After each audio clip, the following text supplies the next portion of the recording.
Mesdames, Messieurs, bonsoir et bienvenue à cette édition. La pause de l'après-midi est désormais réduite d'une heure chez les fonctionnaires béninois avec une incidence sur l'heure de fermeture des bureaux. À suivre le constat de la mise en application des nouveaux horaires de travail. Elles doivent être mieux accueillies et comprises au sein de la société. Elles, ce sont les personnes hypersensibles. La journée du 13 janvier est dédiée à leur cause au plan international. Et puis le cinéma, encore appelé 7e art, est une grosse filière pourvoyeuse de devises et d'emplois. Au Bénin, les acteurs du domaine s'évertuent à redonner au cinéma ses lettres de noblesse. Une actrice du cinéma nous éclaire. Bienvenue dans ce journal. Vous avez peut-être dans votre environnement des personnes très émotives. Ce sont des personnes qui peuvent passer du rire aux larmes en quelques secondes.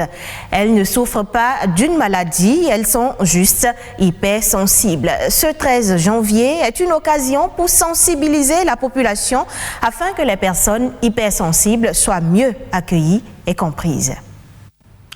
Ils ont parfois des réactions excessives et se laissent submerger par leurs émotions. Ils ne souffrent pas d'une maladie, ils sont juste hypersensibles. Selon la psychanalyste américaine Hélène Aron, une personne sur 5 serait atteinte d'une hypersensibilité émotionnelle, une affection qui peut être aussi sensorielle. Au niveau des émotions, des individus qui pourraient rien se mettre par exemple à pleurer, on peut avoir aussi une hypersensibilité par rapport à la peur. Comme on peut avoir une hypersensibilité par exemple au niveau de l'odorat. Donc on constate chez ces individus-là par exemple que lorsqu'ils sont dans les détails par rapport aux odeurs, donc ils arrivent bien facilement et rapidement à percevoir certaines odeurs, ce qui peut provoquer parfois chez eux une irritation et au niveau du nez. Certains peuvent être hypersensibles au niveau de la peau, par exemple. Certains peuvent être hypersensibles au niveau de l'ouïe. Généralement, très peu de personnes ont réellement conscience de leur hypersensibilité. Même si elle n'est pas un trouble médical pour être soigné, ceux ou celles qui en souffrent peuvent apprendre à vivre avec.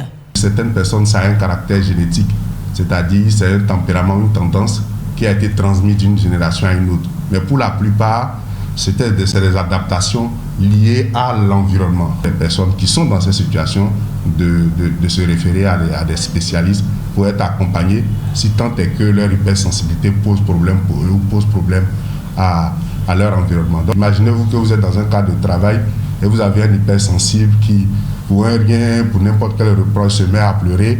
À un moment donné, l'environnement, c'est un peu gênant pour l'environnement. L'hypersensibilité n'est alors ni un choix ni un caprice.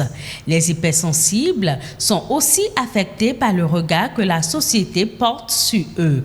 Pour sensibiliser la communauté, notamment les éducateurs et les dirigeants sur l'hypersensibilité, le psychanalyste Saverio Tomasella a initié une pétition adressée à la première dame française, Brigitte Macron, afin qu'une journée soit dédiée aux hypersensibles.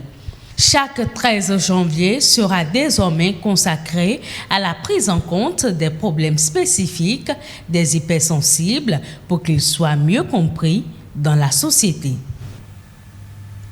Depuis le 1er janvier 2021, les fonctionnaires de l'administration publique sont soumis à de nouveaux horaires de travail, vous le savez.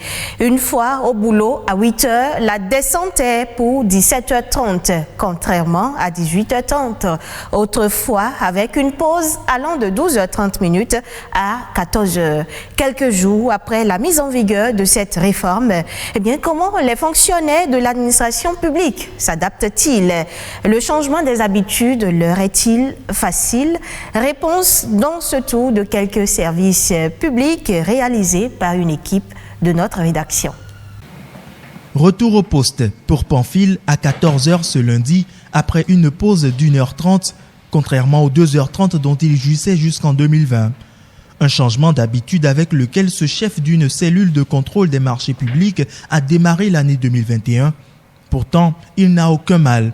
à s'y adapter. Moi, je suis déjà un peu habitué à ce système-là, où j'ai travaillé dans 10 ans durant dans les institutions internationales, où nous faisons du thé à midi de 13h à 17h. C'est une très bonne initiative. Une très bonne initiative, mais Alexandre, lui, y trouve tout de même une petite difficulté.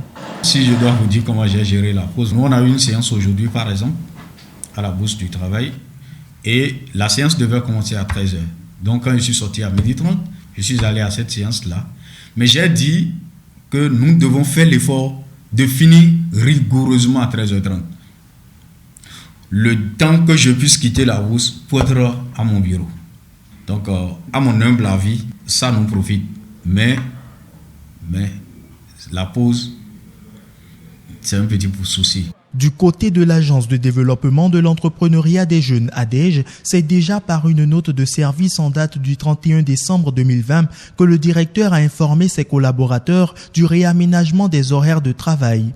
Un peu plus de 10 jours après la mise en application, cette directrice du service administratif fait le point. Il n'y a pas eu d'incident, il n'y a rien eu, le personnel s'adapte et voilà. Puisque désormais l'heure de sortie est fixée à 17h30, le soulagement est le sentiment le mieux partagé par les agents. Quand on doit voir tout ce à quoi on est soumis et à partir de 18h30, les embouteillages, l'heure à laquelle on se retrouve et chez nous, dans nos maisons, il faut dire que ce n'est pas très bénéfique pour nos familles, pour nos enfants. Et donc, pour moi, en tout cas, c'est salutaire.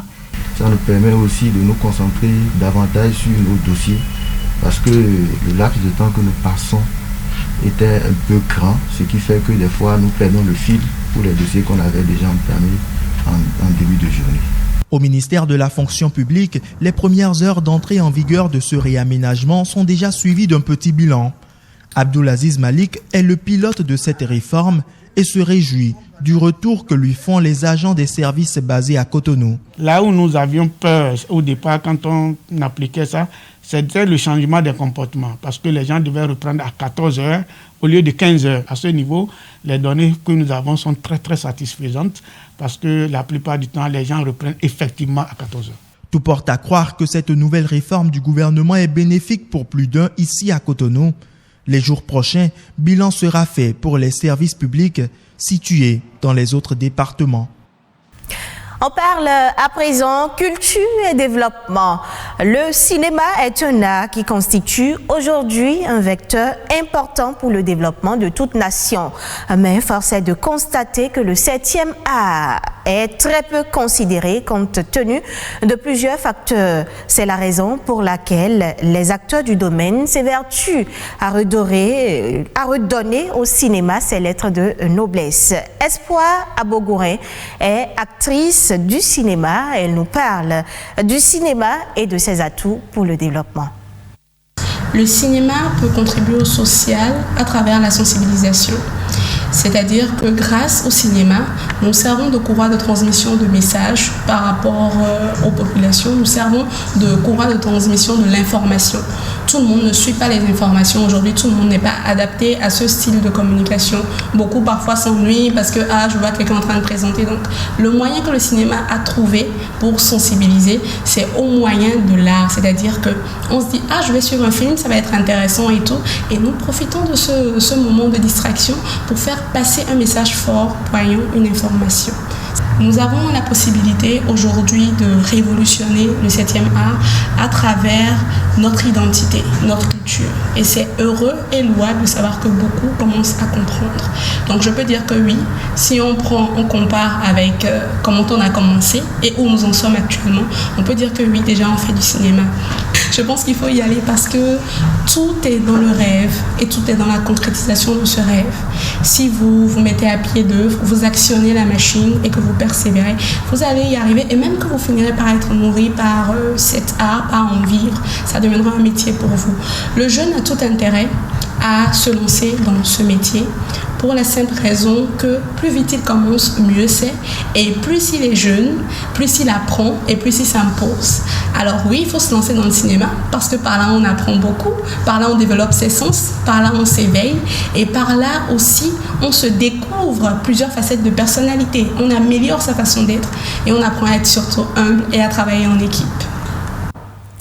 On retrouve à présent le condensé d'autres faits majeurs de l'actualité nationale dans la Nation en bref du jour, présenté par Nadège Omoladesani.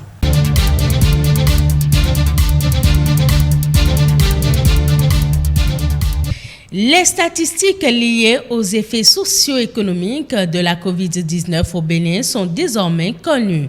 L'Institut national de la statistique et de l'analyse économique a publié les résultats de 2 enquêtes complémentaires réalisées en partie par téléphone sur le sujet avec l'appui de la Banque mondiale et du PNUD.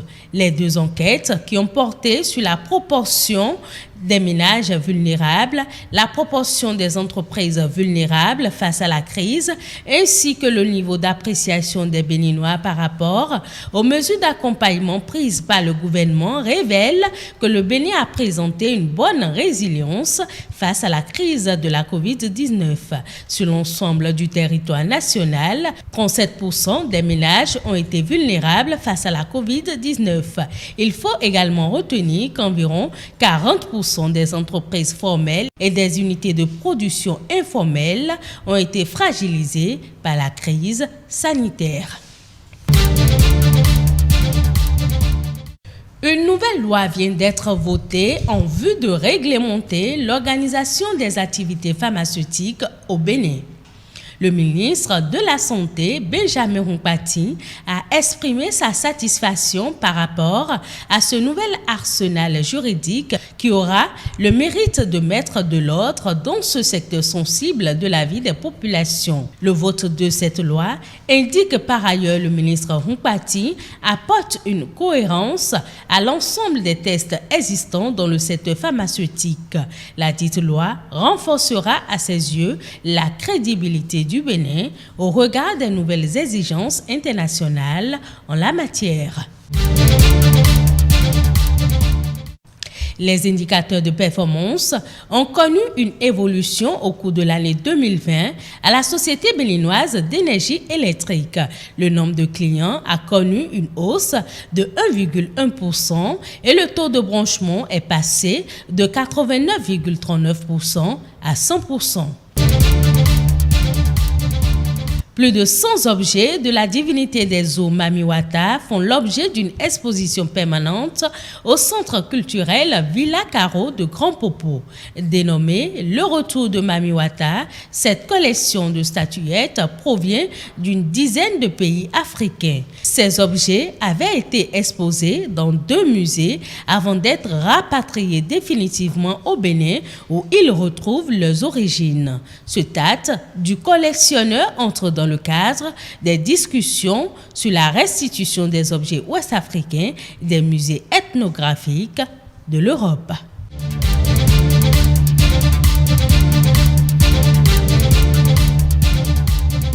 Et puis cette information en bref, dans le cadre d'une réforme qui vise à développer les emplois, le Maroc oriente son offre de formation vers des secteurs à déboucher dont l'agriculture, le numérique, la santé et l'artisanat. Cette mesure a pour but de donner aux apprenants les compétences en adéquation au marché du travail. 109 filières de formation professionnelle seront supprimées au Maroc. Ce réaménagement est en conformité avec la nouvelle feuille de route dédiée au développement de la formation professionnelle et dont le but est de développer l'employabilité des apprenants. 15% de la totalité des filières actuelles enseignées seront maintenues, 42% seront réformées et les 43 restants seront tout simplement remplacés par de nouvelles filières. C'est la fin de ce journal que vous pouvez suivre de nouveau sur le site web de l'ORTB à l'adresse www.ortb.bj. Merci à tous de nous avoir suivis et portez-vous bien.